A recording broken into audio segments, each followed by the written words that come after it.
Thanks for tuning in to Topanga Sessions. I'm your host, Nick. I'm here with Wallace. How you doing? Hi, I'm good. Thanks for having me. Absolutely. Now, you as an artist weren't always an artist. You wanted to be an artist, but because of social conformity, you took a path most people do, but that wasn't who you are, and that's kind of what society forces you to do these days. Mm-hmm.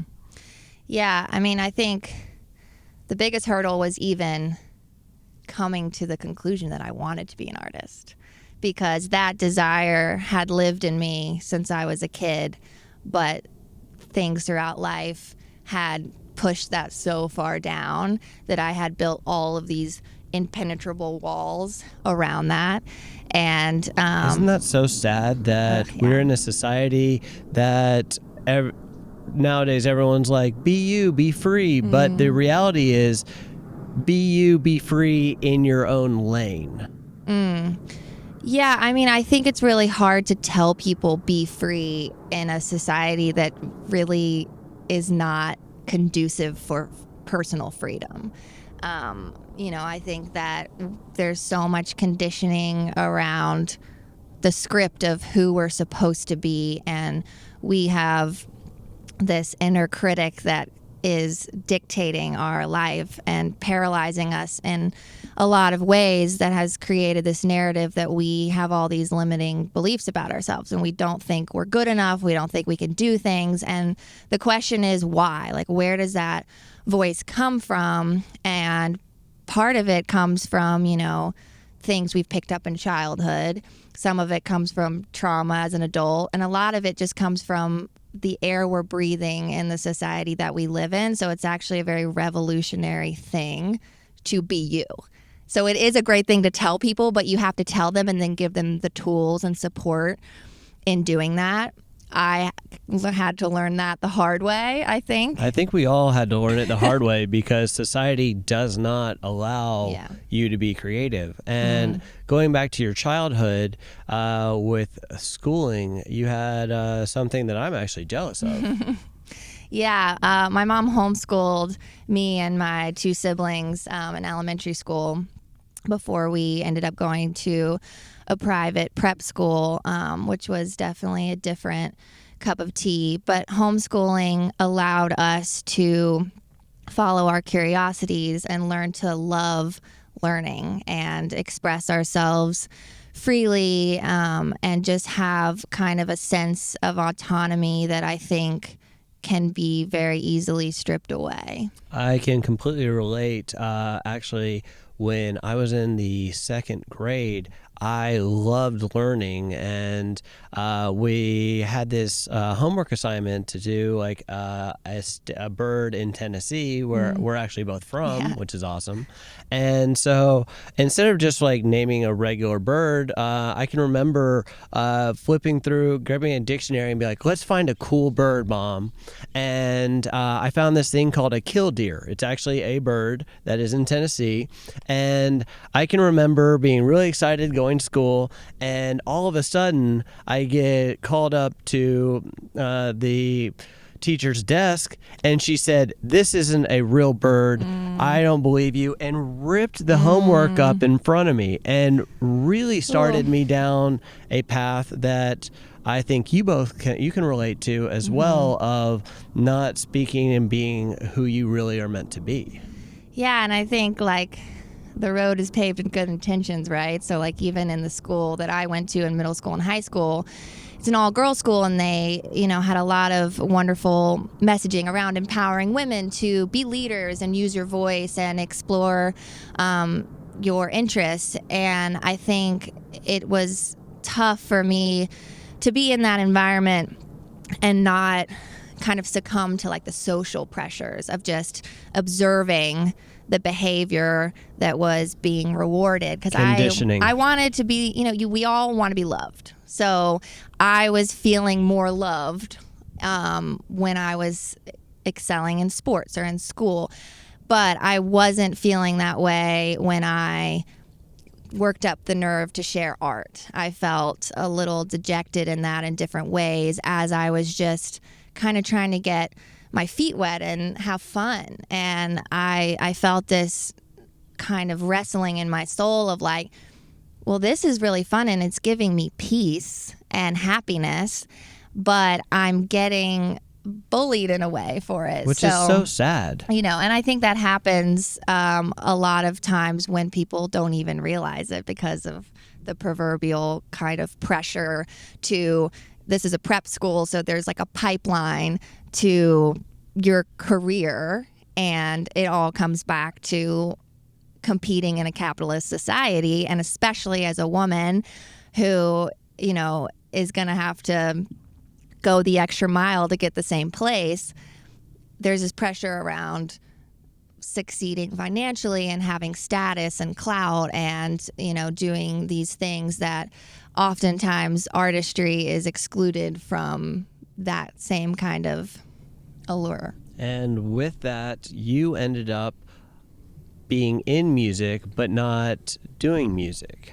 Yes. And I think that was me doing the best that I could at the time with the tools that I had. Which I have to say, honestly, that's a lot, because the amount of pressure to conform and suppress all, what I call it is just simply joy of like life and just doing what you're told, and even down to the whole concept of life is find a great job, make money, then retire, and then enjoy your life. And I'm like, there's something fundamentally wrong with this.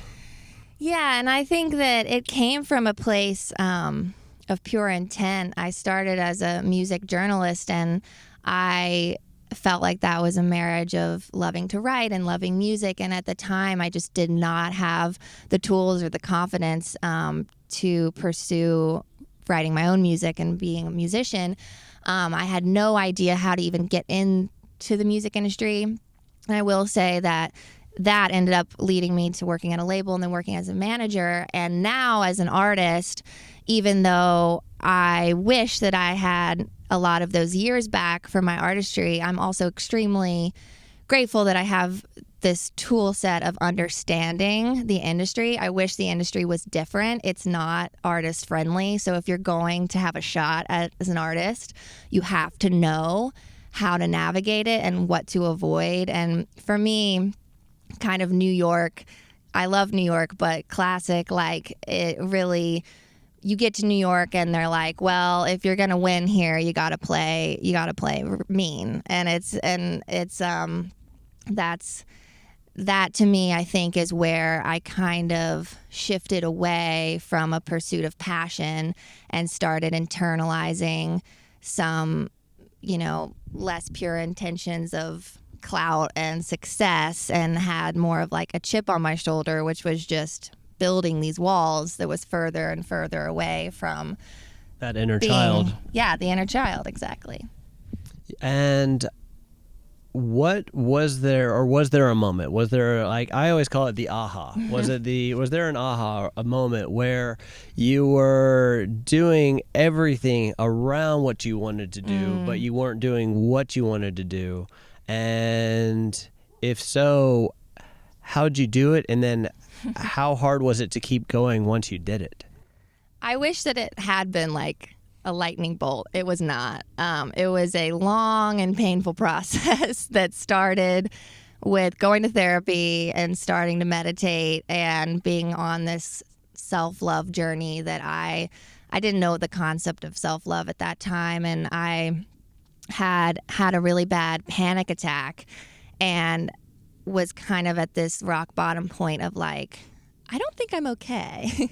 But that's such a beautiful place to honestly be, because we have to destroy those walls somehow. Right. And when they're so strong built inside of you that it takes a wrecking ball to come through that. So your breakdown was your almost an aha moment of, hey, I'm not going to go redo the same steps and I'm going to start living my truth. And it's really sad how like therapy is not looked at as like a good thing. Like everyone always thinks of therapy like when you go, like you don't tell anyone you're going to therapy. You're like, because there's no like support system still. Yeah, and I definitely felt that way 3 or 4 years ago when I started. I will say, I think after the pandemic and such, there's a movement that has become more mainstream, encouraging therapy. And I know that like me and my friends talk about therapy all the time, but I will say when I first started going and when I started just getting more into psychology and sharing more honestly, and I didn't go immediately back into writing songs and performing. I started with poetry, and I started sharing my poetry on social media for the first time, and a lot of it was, pretty dark. There was pain in it, and I had a lot of friends and family feel weird about it, and it came from a place of care, but the way that it was communicated to me felt hurtful. And Going back to you as a child, right, with the reinforcing, not the things that really were going to help you grow. Yeah, so I kind of just, I think being at such a rock bottom place, I kind of didn't even have the luxury to care what they thought, because I was just like, well, I got to save myself. Isn't that weird that that's actually the best place you could have been? Yeah, it really is. And I had realized in that I had so much emotional dependence on external things in my life, whether it was boyfriend or friends or management clients or work or whatever. And it set me on this journey that really allowed me to find emotional independence and learn how to care for myself and like soothe myself in a way that gave me the keys to freeing myself, because I had the power, and it was like empowering. I love that analogy. Step through the prison that I had, built and society had built around me. And that's not just for you, that's everyone. Society makes you feel like you're in a cage and you can't get out. But then once you start to realize, or even like, I love nervous breakdowns. Like I really think they're actually beautiful, because pain is the soil that we actually plant ourselves in to let us grow. So with that, you were able to move forward. And for you at home, it is so important to embrace your pain, because it's there not to hurt you, but to really help you move forward in life.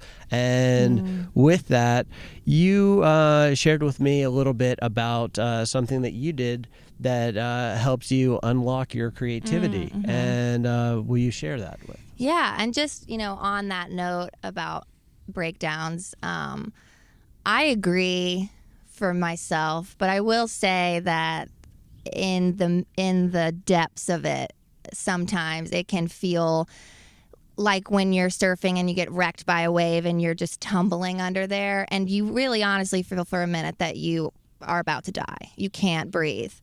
And then the wave passes and you come up for air. And I think that, if someone at home watching this is in the tumbling part, like it can be hard to hear like, this is good, this pain is good, because you feel like you might literally not be able to go on. And I just would really encourage you to raise a hand and express that you feel like you're drowning, because I think for me, there were so many times, that I really wish that I had that, and I've built a community around me now where I have that kind of support, and it's a huge part of how I'm able to conquer my fears.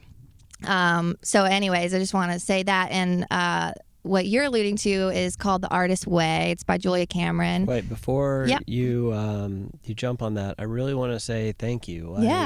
It's so important to understand what we're all going through. And I think you are absolutely right when it comes to the pandemic. I call it, and a lot of people are calling it, the Great Awakening, where you finally have such few distractions that you can actually start looking at yourself and taking the time to realize like, oh, this is healthy. Oh, this isn't healthy. Oh, this is what I actually am meant to be. Or even straight down to relationships of this is the person I should spend my life with. Or this person is literally toxic and I need to run away from this. And to express it the way you did was truly beautiful. Yeah, when you have a nervous breakdown, it feels like you are in quicksand and there is no escape. But as long as you are still breathing, it will pass. Yeah, and just like be so kind to yourself. Like literally wrap yourself up. You know, there's this concept of reparenting, and you literally go back to you as a child and you become your parent in that moment, and you give your inner child exactly what they needed. And that's going to be different for everyone. I mean, I think for me, a lot of times that literally looks like hugs or cup of tea or a bath or whatever it is, or just words of affirmation. I do affirmations all the time, writing my journal, like I am loved, I'm enough. Something as simple as like, I'm talented. You know, you have to tell these things to yourself to give your brain, like literally rewire your brain to believe a new narrative. Absolutely. I do something that I also have shared with a few people where I suggest to people when they first wake up, and this is something that I practice when I'm going through something, because there's no finish line in life aside from death. So what I actually do is I get on my knees and I say out loud from right here, I say, I don't understand why I'm going through this, but I look forward to growing and understanding why. And with that, doing that right when you wake up, before you jump on social media, before you really start doing anything, and right when you go to bed, it allows that pain to become a tool, that you're realizing that stuff that's going on right now is there trying to help shape you into the person you're meant to be. Totally. I'm a big believer in feel your feelings. You know, feeling your feelings we are much more powerful than we have been told. We can alchemize our feelings and literally like dissolve them and use them as positive energy versus letting them run our lives. And I think there's so many things in our culture that just show us how to numb our feelings. But that panic attack for me didn't happen until a year or so after something that was traumatic, and I've had that experience again of past trauma coming up like 2 years later, and it's because our ego is protecting us, and sometimes that's necessary, but we're running away from our feelings, and it's not until we feel them, and sometimes we're not ready to feel them immediately, So true. And I really trust like the inner self and the intuitive knowing of like when we're ready to feel feelings. And that's why people get triggered. And like that's, I've had experiences where, someone has said something and I get triggered by it and I have no idea why I was triggered. And then 2 years later in therapy, I uncover something and I'm like, oh, no wonder I freaked out when this person said this, because it's just this journey. So it's like, again, being so kind to yourself and allowing this process. It's a process and it's just moving through it. And that's hard and it's brave. And so we need support. We need friends to encourage us. And I think that's why like the community around this kind of thinking is growing after the pandemic, like you said, and people are starting to integrate this kind of mentality into their lives. And I think that's a really beautiful side effect of obviously a terrible thing that the world has gone through. And I mean, there's always good in pain. And it's just sometimes first knowing that that's a reality and then starting to see what that actually does. Now, before I interrupted you a little earlier, Yeah, no worries. you did this thing that pretty much awakened your inner child that I now have to go research. Yeah, it's been around for like 25 years. This woman, Julia Cameron, developed it as a course that she was teaching after her own spiritual and creative awakening. And the idea is to unblock blocked creatives. And it's a 12-week program that you go through the readings, and then there's like journal prompts and things like that. And really, the two main tenets are pretty simple. It's morning pages, which is basically a brain dump of journaling every morning, and then artist dates, where you take yourself out on a date once a week, but you're specifically taking your artist. So like you have your inner child, but then there's like inner artist. So it'd be like something as simple as just, for me, I hadn't painted in like 10 years for various reasons, and I went to the paint shop and I just stood there and started crying, and I had no idea. That's so beautiful. Why this had evoked that in me, but it kind of is just trying to get in there and unlock these different things and get you in a flow state. And it's really based in self-love, and I didn't really know what I was unlocking. I didn't start it being like, oh, I'm going to unlock my songwriter, musician, performer self. You just wanted to go touch that child again that's inside of you. And I didn't even know what an inner child was before. I had literally had multiple people recommend this to me, and then one of my best childhood friends gave it to me for Christmas at 2020, and that's absolutely amazing. We had an exchange gift in years. It was totally like higher power, kind of divine shuffling. And so I received this and was like, I'm committing to this. I'm doing it. It's kind of notorious for people start it and fall off at like 5 weeks or 6 weeks. And I was like really determined. And, I got to the end of it. And right when I got to the end of it was the beginning of quarantine.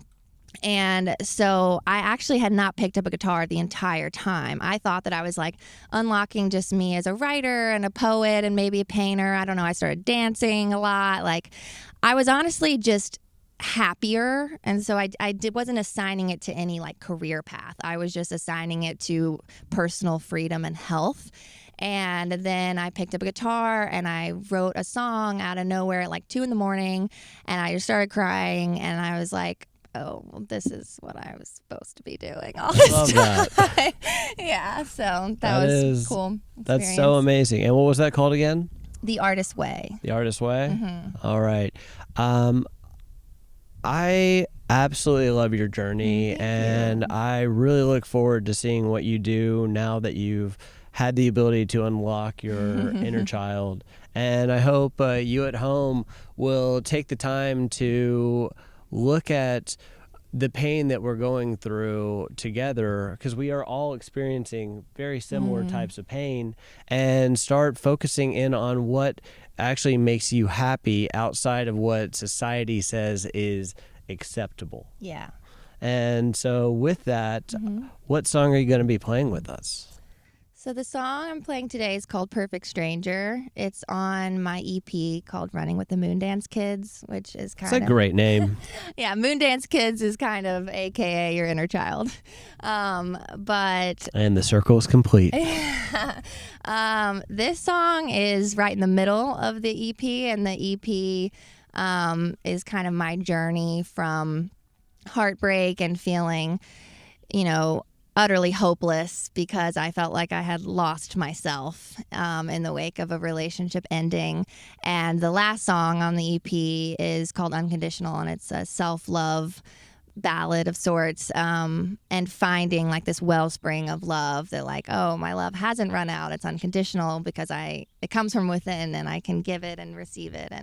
And Perfect Stranger is kind of smack in the middle, and it's actually about a specific experience I had, but one that I think a lot of people can relate to, of you're feeling lost, and so you think you need to go out there to find what you're looking for. It's so crazy how that is the narrative of life. And a lot of times we do that in looking for love, and we look for another person. And in this case, I met someone who, it was that weird cosmic feeling where you're like, did I know you in a past life? Like, you feel so familiar, and I feel like we know each other. And we spent probably total of 6 hours together, and he shared a lot of his dreams with me that he kind of was not pursuing at the time, and I was sharing him my dreams that I was taking baby steps to pursue, and we kind of just gave each other some encouragement in that. And then we left, and I never heard from him ever again. Oh, that's amazing. And I had built this up in my mind that I had fallen in love with this person in 6 hours, and felt completely disappointed and sad afterward. And I was like, why do I feel this way? I didn't even, it was I think spiritually intimate, but other than that, there was tension, but there was no physical intimacy or anything. But it was that feeling of in retrospect, when I got further away from it, the song at first was I'm really upset because I feel like I met my soulmate, and then you disappeared into the void. And then as I finished the song, as I my whole thing was I'm not going to react to this. I'm just going to respond and spend time alone in this and let it alchemize, feel my feelings. And on the other side of that, I came to this conclusion of wow, here was this person that was sent to me at a very specific time to be a mirror, to show me what I needed from myself. I love that so much. Because I was really, long and short of it is we were both completely emotionally unavailable at the time. And I had been lying to myself that I was emotionally available when I absolutely was not. Never heard that before. And so on the other side of it, the last, at the end, it's kind of this I'm so glad I met you, and this send off of you're going to be all right, and we're going to be all right. And it's really kind of a thing to yourself of yeah, we go out there and we live our lives, and we have beautiful connections with people, whether that's for one night or 5 years. And it's all to teach us about ourselves and to have love. And so if there was love in my heart in that moment, and then it was for the purpose of showing myself more love, and then to open basically on the other side of that, I actually did become emotionally available, and then I did fall in love again with someone who was emotionally available. But it's all kind of that journey. And I think we all have those people, and so it's not all about, as much as I love to sit alone in silence, that's one part of it. But going out in the world and having human connection is so important. And I think the whole process is beautiful. And we call that balance. Yes. The EP's about duality. So there you have it. Well, thank you so much. And we look forward to it. Yeah. Thanks for having me.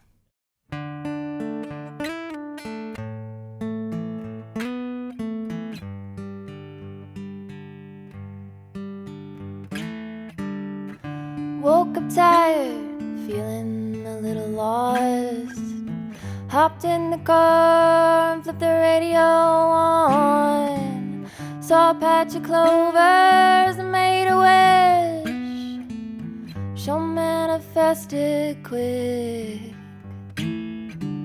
Stopped by a local spot, oh, the power of the moon. You were sitting there like a magnet, drawing me to you. Hey, perfect stranger, I've been looking for you. Smoking cigarettes, talking politics and work in the room. You feel familiar, but I don't know you. Hey, perfect stranger, wanna be my best friend for the night.